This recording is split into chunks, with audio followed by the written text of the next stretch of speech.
છે જાંબાજ રિપોર્ટર છે અમારા પાણીમાં અહીંયા સુધી કમર સુધી પાણી છે તો આ પરિસ્થિતિ ભયાનક પરિસ્થિતિ છે ને આ તમામ જે પરિસ્થિતિ છે આપના સુધી પહોંચાડવા માટે અમારા રિપોર્ટરો જીવના જોખમે આ રિપોર્ટિંગ કરી રહ્યા છે।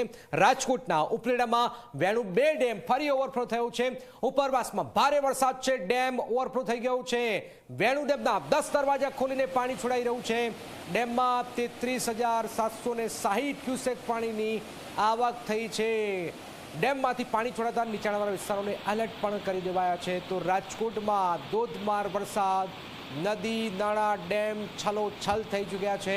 આપ જોઈ રહ્યા છો કે રાજકોટમાં ઉપરવાસમાં વરસાદના કારણે આ ડેમ જે છે એ ઓવરફ્લો થયો છે। વેણુ ડેમ છે આપ જોઈ રહ્યા છો, જેમાં 33,760 ક્યુસેક પાણીની આવક પણ થઈ છે અને આપ જોઈ રહ્યા છો છલોછલ આ ડેમ જોવામાં આવી રહ્યો છે।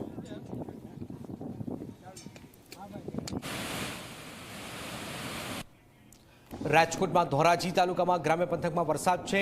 ભારે વરસાદના કારણે ભાદર 2 ડેમમાં પાણીની આવક છે। ભૂખી પાસે આવેલો ભાદર 2 ડેમ ઓવરફ્લો થઈ ગયો છે। ભાદર ડેમ ઓવરફ્લો થતાં 4 દરવાજા 2 ફૂટ ખોલાયા છે।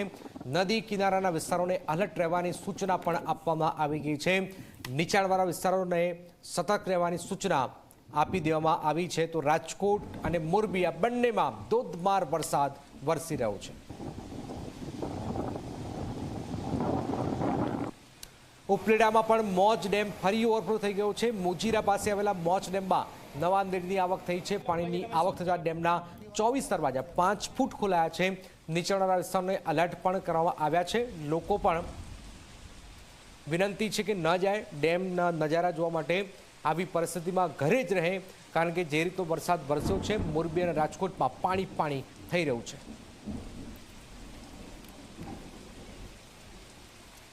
ધોરાજીની શફુરા નદીમાં ઓવરફ્લો થઈ ગયો છે। શફુરા નદીનો આપ જોઈ રહ્યા છો કોઝવે એ પાણીમાં ગરકાવ છે। પંચનાથ મહાદેવ મંદિર તરફ જવાનો માર્ગ પણ બંધ થયો છે। મોડી રાતથી સવાર સુધીમાં 4 ઇંચ જેટલો વરસાદ છે। આખી સિઝનનો 43 ઇંચ વરસાદ અહીંયા નોંધાઈ ચૂક્યો છે।